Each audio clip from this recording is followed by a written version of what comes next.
A flamboyant New York pastor who made headlines in 2022 when he was robbed during a live stream church service in Brooklyn. His dumb ass is going to prison for the next 9 years. Lamor Whitehead was found guilty of numerous fraud and attempted extortion charges along with lying to the FBI. Prosecutors described the 45-year-old church leader as a grifter, conning money from his followers. During the 2-week trial, prosecutors described how Whitehead extracted $90,000 from a single mom in her 50s who attended his church. He allegedly promised that the money would serve as both an investment and to provide her with a home. Instead, prosecutors say Whitehead spent the money on himself. Now, he was all about attention and all about his little flashy clothes and all that sort of stuff. And he would, doing interviews, talk about how he liked the finer things in life and how he could afford those things and all of that. Now, Candace, poor little Lamar, 9 years in prison, all that running his damn mouth. Guess what? That didn't get you a damn thing. Now, one thing, and we knew something was up. We saw that video when he got robbed of $1 million. A lot of that just didn't make sense and sit well with a lot of people. A lot of eyes were already on him, but more eyes were on him when that happened. That's first and foremost. Secondly, he was supposed to get sentenced in July, but because he ran his mouth on social media, making comments about the prosecutor, the judge says, we're going to move that right up because you shouldn't be talking like that. So we're going to sentence you now. And as we speak right now, he's in jail almost a month earlier because he ran his mouth. But this is a lesson for a lot of people. And we know that not all pastors are like this. By and large, they are not. But you do have to be careful, especially, this is a good lesson. If you have a seasoned saint, a senior citizen in your home, you know that when they go into maybe a facility, a healthcare facility, a long-term facility, they unload a lot of their cash. They cannot have it in their bank accounts. And I've had people who I know who their parents have been taken advantage of by pastors because there is trust. We uphold them, and they come and they see that those seniors need to unload the money, and those phone calls happen more often, pastors checking in. You have got to be careful with anyone, but you do, especially if you have someone who has money that they are trying to unload. And when I saw this, that's the lesson that and the reminder that came to me. Fraud, extortion, lying. This is a man who thought that he could get away with it. Why? I don't know. We see this happening all the time. In fact, this is the second or third pastor story we've talked about tonight about pastors who are getting caught out there because they have no moral lowest common denominator that we all understand. So I am not surprised. Again, during COVID, when I saw him get robbed, I said, TikTok, his time is almost up. See what had happened was so if you go back to my iPad, Henry. So what happened here? So he did a podcast with Pastor Jamal Bryant, telling his side, and he was talking about the FBI conspiracy, all that sort of stuff. All that running his mouth on these podcasts.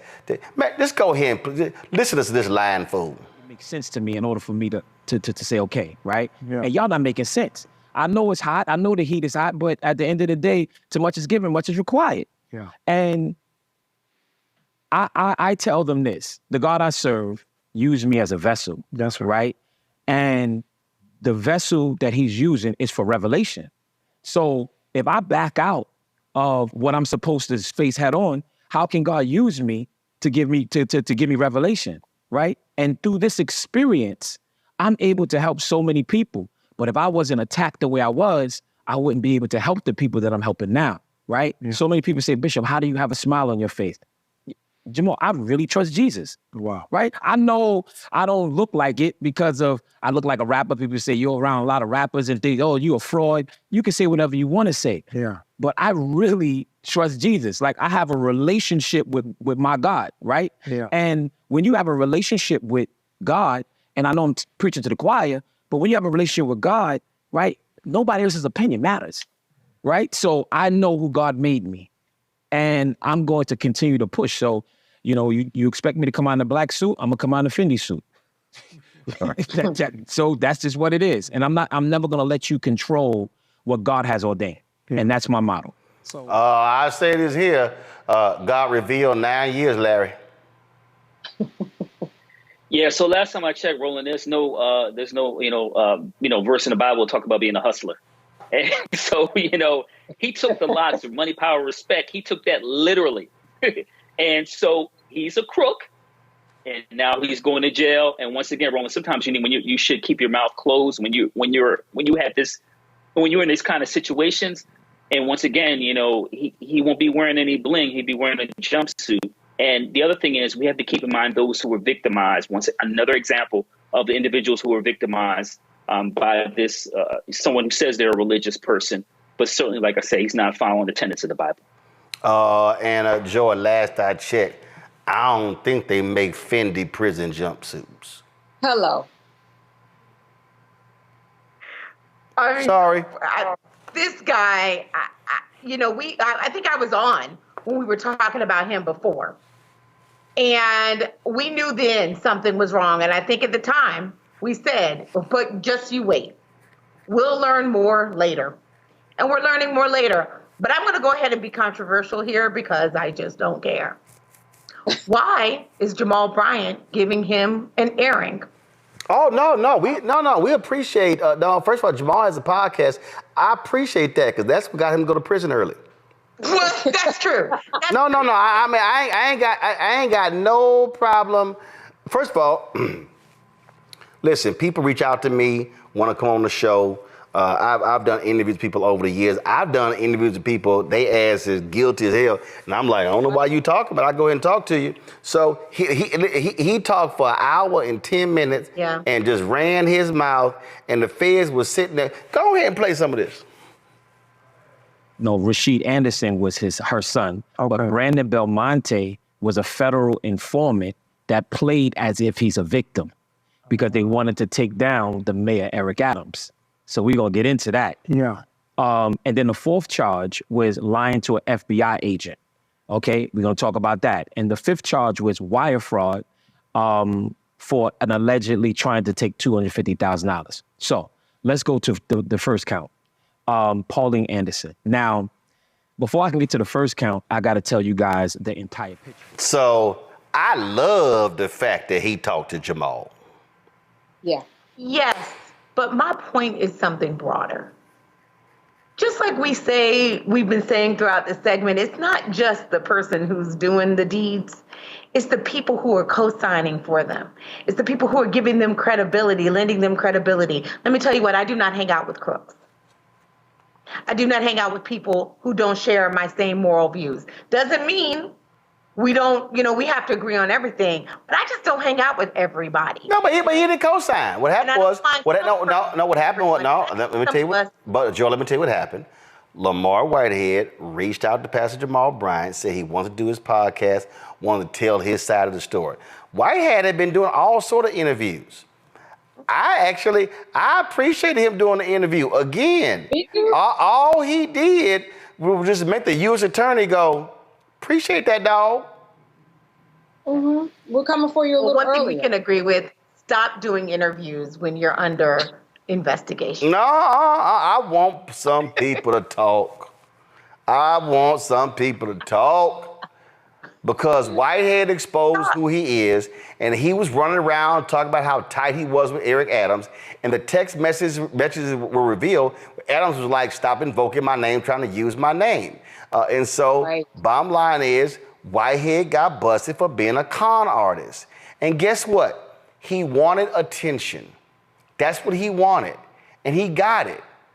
But this is sort of like when Frank Lucas wore that chinchilla coat. He drew attention. Whitehead wanted social media attention. He wanted folks talking about his car and his flashy clothes, all that sort of stuff. And you know what he did?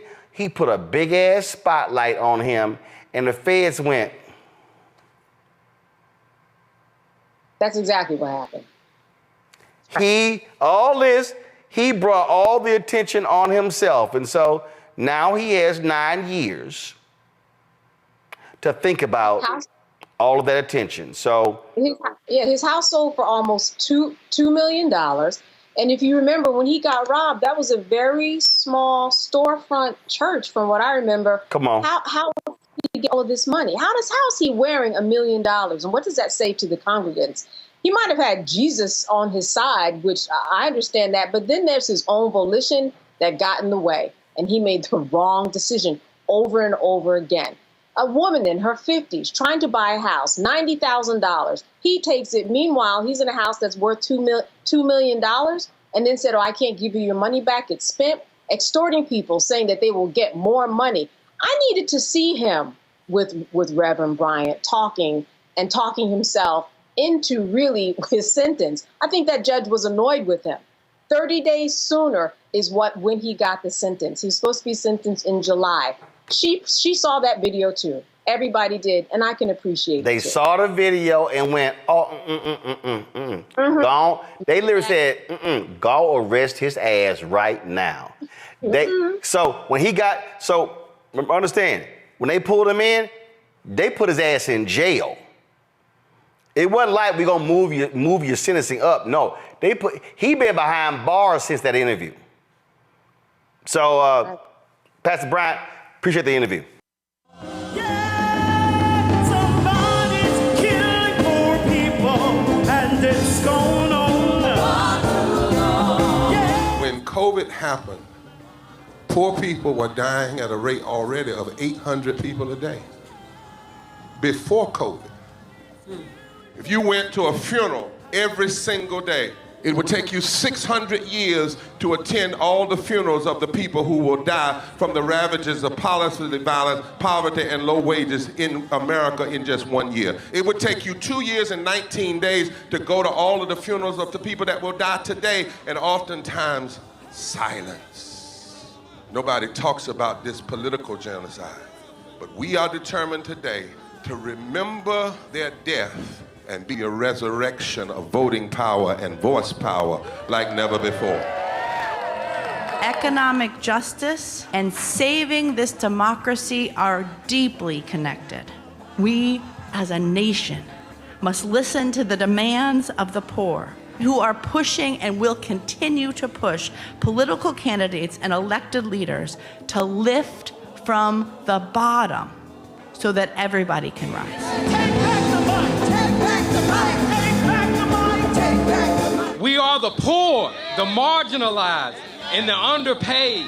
And we are taking one step forward to say that everybody has a right to live. Poverty is not the fault of those who are impoverished. It is caused by those who make the policy. There are over 135 million poor and low-wage, low-income people in this nation. The biggest block of potential voters by far is low-income, low-wage voters. I can't afford medicine. Sometimes I have to skip because of the cost. The farm worker community is tired of the violence imposed upon us by greed, exclusion, and denial of basic human rights. Those folk that represented by that casket, poor and low-wage workers who are the most moral people in this country because they go to work every day believing, even though going to work is hazardous to their health. I'm tired of working 70 to 80 hours a week and still not have money for the necessity of bills. I'm tired of getting sick and not being able to go see the doctor. Having to make a choice to pay between rent or the light bill or food or clothes. You cannot claim to care about families and a culture of life and then do everything in your power to rob people of equal access to resources and to force them to live in poverty. Leadership of both parties have waged war on poor people and low-wage workers. And this government has treated people experiencing poverty, including their military families, with disdainful, deliberate, malicious neglect. So the truth is that my son died from poverty. We refuse to accept poverty as the fourth leading cause of death. The fourth leading cause of death in this, the richest country in the world. We march today for our children and the generations to come. And we need to do it with the loudest voices possible, the biggest actions possible. We will voice our demands and register our vote. When we stand up and when we stand together, things change. That's right. There is the electorate that is, and then there is the electorate that should be. 34 million eligible poor and low-income voters did not vote in 2016. If just 20% of those voters in swing states were mobilized around an agenda, they could change the political outcome of every election. So we're launching the most massive voter mobilization and turnout campaign in history of poor and low-wage voters, allies, and religious leaders. People are dying, but we know it doesn't have to be this way. And so we are calling on everyone to join us in this Poor People's Campaign, a national call for moral revival. We are here, we will be seen, we will be heard, and our power will be felt.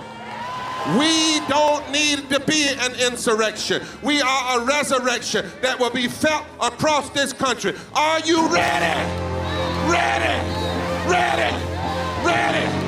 We are a resurrection, and we are ready!